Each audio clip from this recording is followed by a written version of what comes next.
Welcome to my YouTube channel छोटी कहानी बड़ी सीख।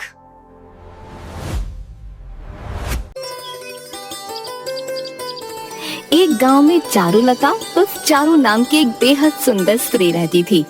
चारुलता को अपनी सुंदरता पर बहुत घमंड था। चारू आराम से सो रही थी कि तभी उसकी माँ विमला उसे उठाती हुई बोली, अरे उठ जा कलमुही, सूरज सर पर चढ़ाया है और तू है कि अभी तक सो रही है। सोने दो ना माँ, थोड़ी देर बाद उठ जाऊंगी। अरे सूरज निकलने के बाद तो रानियां भी उठकर बैठ जाती हैं और एक तू है जो उठने का ही नाम नहीं ले रही। चल जल्दी से उठकर तैयार हो जा, आज तुझे देखने लड़के वाले आ रहे हैं। कितनी बार कहा है माँ, मैं विवाह किसी राजकुमार से ही करूंगी। हाँ हाँ, तुझ में लाल जो जड़े हैं, अब उठ, आने वाले हैं वो लोग, उनसे मना कर दो माँ। धीरे बोल कलमुई, अगर किसी ने सुन लिया तो 7 गांव तक कोई रिश्ता लेकर नहीं आएगा तेरा। अपनी माँ के कहने पर चारू तैयार होकर अपने कमरे से बाहर निकल आई। उसने देखा एक बूढ़ी काली सी दिखने वाली औरत और एक बेहद गंदा दिखने वाला व्यक्ति बैठा हुआ था। चारू अपनी माँ से बोली, ये कौन है? ये मोहनलाल है और ये इनकी पत्नी आशा है। इन्होंने तुझे अपने बेटे के लिए पसंद कर लिया है। पसंद करने से पहले मुझसे एक बार तो पूछ लेते, इनकी शक्लें तो काली है। जब माता पिता इतने काले हैं तो इनका बेटा तो फटे हुए आलू की तरह दिखता होगा। अरे धीरे बोल कलमुई, दामाद जी के पास पूरे 2 बीघा जमीन है, तेरी सारी जिंदगी आराम से कटेगी। बाहर में गए सारा, मुझे नहीं चाहिए आराम। चारू की बात सुनकर वो दोनों गुस्से में खड़े हो गए। अरे मैंने इतनी बदतमीज लड़की नहीं देखी। हमें यहाँ पर क्या बेइज्जत करने के लिए बुलाया है समधन जी? अरे काहे की समधन जी, ऐसे कैसे बन गई समधन जी तुम्हारी? अरे कैसे मिर्च निकल रही है इस लड़की की जीभ से, मेरे लड़के को फटा हुआ आलू बोल रही है ये। हमें यहाँ बेइज्जती करने के लिए बुलाया था क्या? चलिए यहाँ से। इतना कहकर मोहनलाल और आशा वहाँ से चले गए और विमला सर पकड़कर बैठ गई। तभी वहाँ पर चारू की दोस्त मोहिनी मटकी लेकर आ गई। चारू मोहिनी के साथ पानी भरने जंगल चली गई। मोहिनी जंगल में एक कुएं से पानी भरने लगी। तभी उन दोनों के कानों में किसी बुजुर्ग के कराहने की आवाज टकराई। लगता है कोई बुजुर्ग बेचारा जमीन पर गिर गया है। अरे तो गिरने दे, मुझे क्या, अब क्या ये राजकुमारी गिरे हुए बुढ़ों को उठाने की काम करेगी? ऐसे नहीं बोलते चारू, हो सकता है कोई बुजुर्ग गीली जमीन पर गिर गया हो। मेरे हाथ में रस्सी है, नहीं तो मैं खुद जाकर देख लेती। ठीक है, अगर तुम कहती हो तो देखना ही पड़ेगा। चारू ने देखा कि एक साधु एक पेड़ के नीचे बैठा हुआ उठने की कोशिश कर रहा था। चारू उसकी ओर पहुंचकर बोली, ये क्या बाबा, मुझे तो लगा था आप गिर गए होंगे, लेकिन आप तो पेड़ के नीचे आराम से बैठे हुए हैं। जुबान मत चला लड़की, मुझे हाथ पकड़ कर उठा। ना बाबा ना, आपके हाथ पकड़ने से तो मेरे हाथ गंदे हो जाएंगे और राजकुमारी अपना हाथ ऐसे वैसे को नहीं देती। राजकुमारी? अरे नादान लड़की, मेरी कमर में मोच आ गई है। अगर तुम मुझे उठाने में मदद करेगी तो तू वाकई राजकुमारी बन जाएगी। चारू ने साधु को पकड़कर उठा लिया। ये लो बाबा, मैंने तुम्हें पकड़कर उठा दिया, लेकिन मुझे तो अपने अंदर कोई भी परिवर्तन महसूस नहीं हुआ। लगता है तेरी इच्छा किसी राजा से शादी करने की है। आपको कैसे पता? तेरी बातें सुनकर।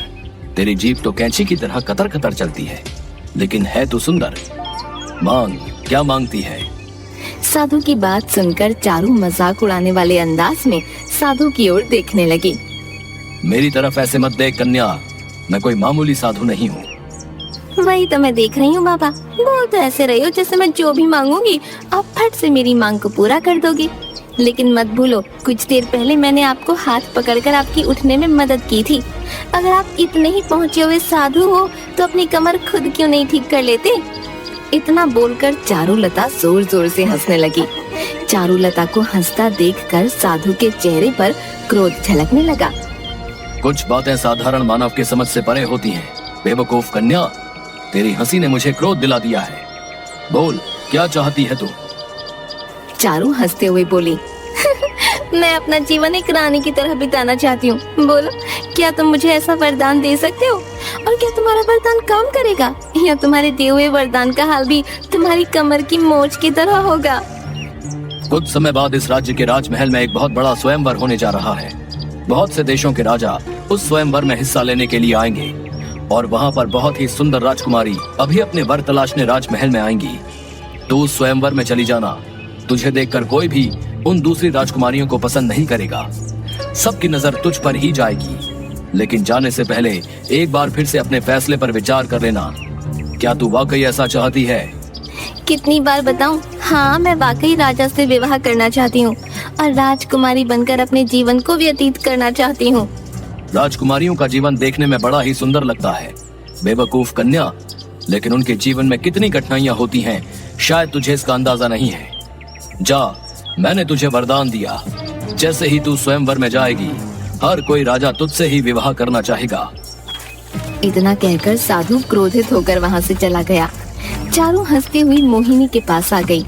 क्या हुआ चारू, तू हंस क्यों रही है? चारू ने मोहिनी को हंसते हुए सारी घटना बता दी।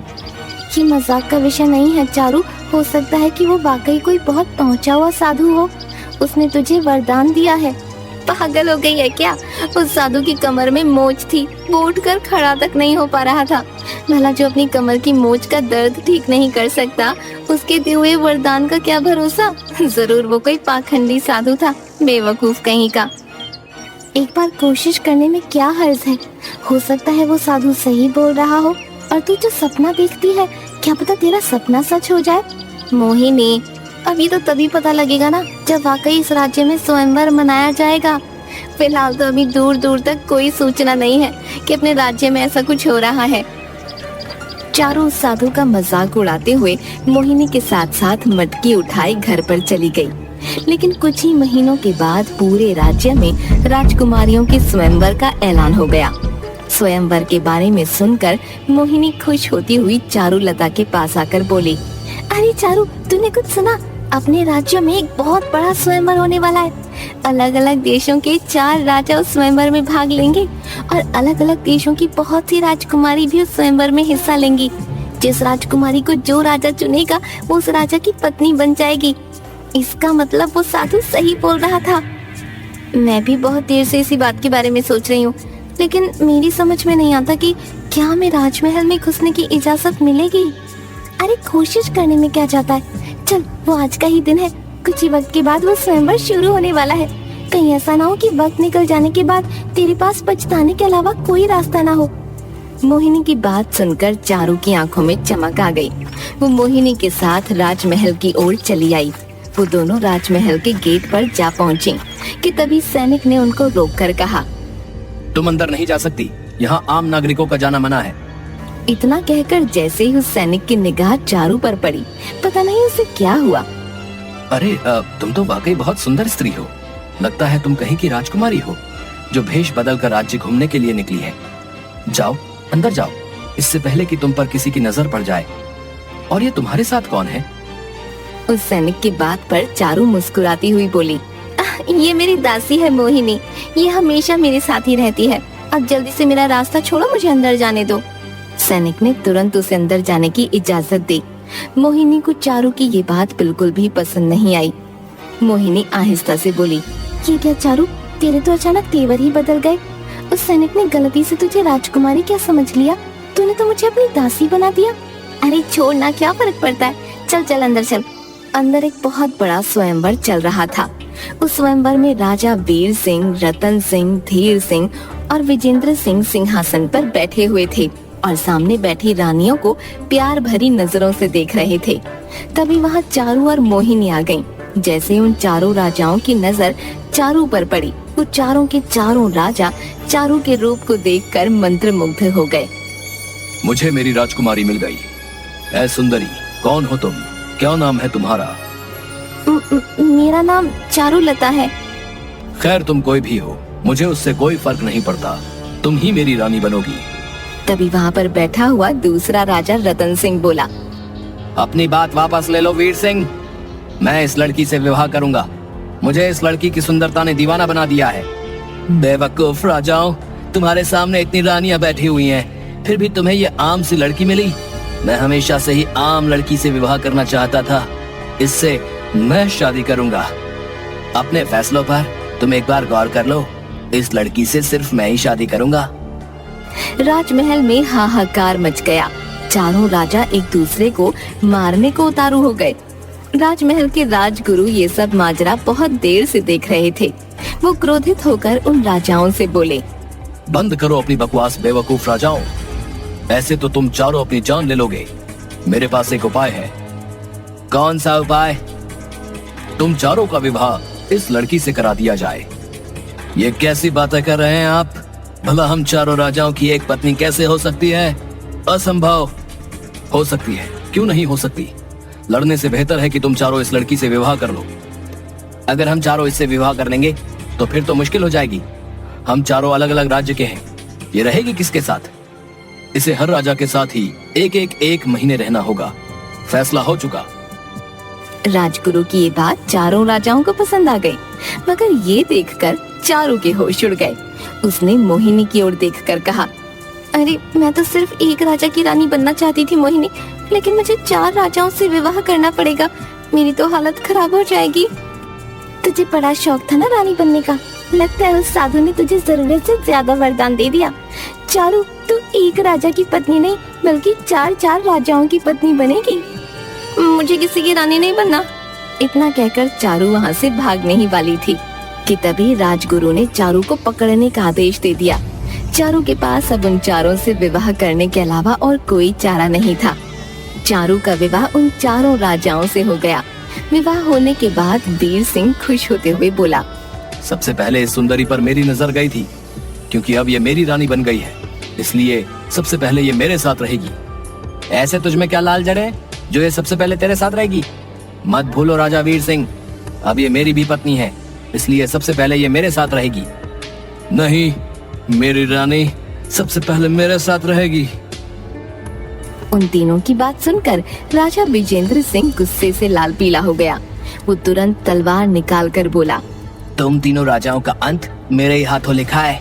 वैसे भी मैं तुम तीनों पर हमला करने ही वाला था, लेकिन मुझे तुम्हारे ऊपर हमला करने का कोई बहाना नहीं मिल रहा था। ये सिर्फ मेरी रानी है और ये सिर्फ मेरे साथ रहेगी। मैं अपनी रानी को किसी को हाथ भी नहीं लगाने दूंगा। अबे पागल हो गया क्या?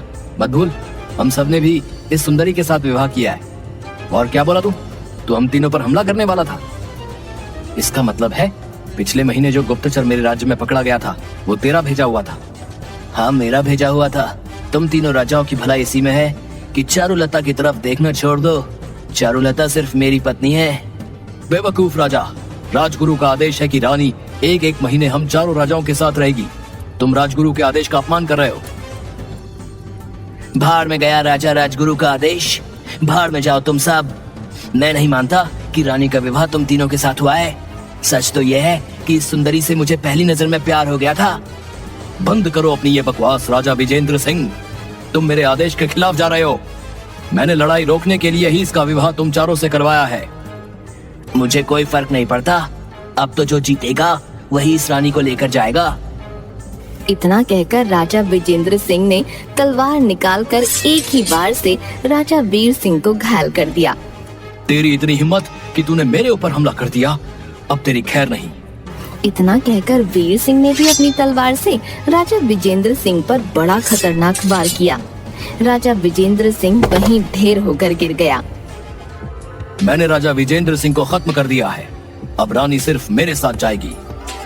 तीनों राजाओं में भयानक जंग छिड़ गई। चारू सर पकड़कर वहीं पर बैठ गई। ये राजा तो आपस में तेरे लिए कुत्ते की तरह लड़ रहे हैं चारू। अभी भी मौका है, राजमहल से भाग निकलते हैं।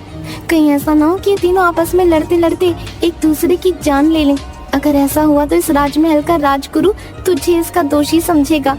यहाँ से अपनी जान बचाकर भाग। चारू नजर बचाकर मोहिनी के साथ राजमहल से भाग गई। वो सीधे घबराती हुई जंगल की ओर भागी कि तभी चारू की नजर पेड़ के नीचे बैठे हुए उसी साधु पर पड़ी। चारू दौड़ती हुई उस साधु के पास पहुंचकर बोली, मुझे बचा लीजिए साधु महाराज। क्या हुआ कन्या, तुम इतनी घबराई क्यों हो? क्या तुम आज उस स्वयंवर में नहीं गई? चारू ने सारी घटना साधु को बता दी। तुम तो एक रानी की तरह अपना जीवन व्यतीत करना चाहती थी। एक नहीं बल्कि 4 राजाओं ने तुम्हें पसंद कर लिया और तुमसे विवाह कर लिया।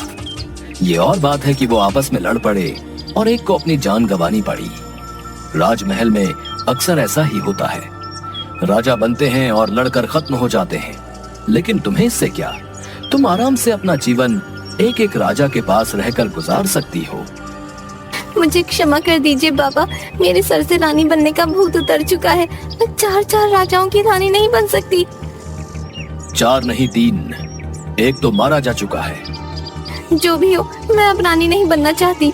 साधु को चारू को देखकर तरस आ गया। उसने देखा चारू की आंखों से पश्चाताप के आंसू बह रहे थे। साधु ने मुस्कुराकर जवाब दिया, जाओ अपने घर पर जाओ। उस राजमहल में कौन सी सुंदर कन्या आई थी, ये हमेशा एक रहस्य ही रहेगा। राजमहल के लोग कभी नहीं जान पाएंगे। इतना कहकर वो साधु वहाँ से चला गया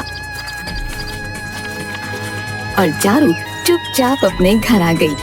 उस दिन के बाद से चारू के दिल से रानी बनने का भूत उतर गया था। अब मैं क्लियरली बोल रहा हूँ, चैनल को सब्सक्राइब करें। चैनल का नाम है छोटी कहानी बड़ी सीख। लाइक कीजिए, सब्सक्राइब और कमेंट भी कीजिए। धन्यवाद।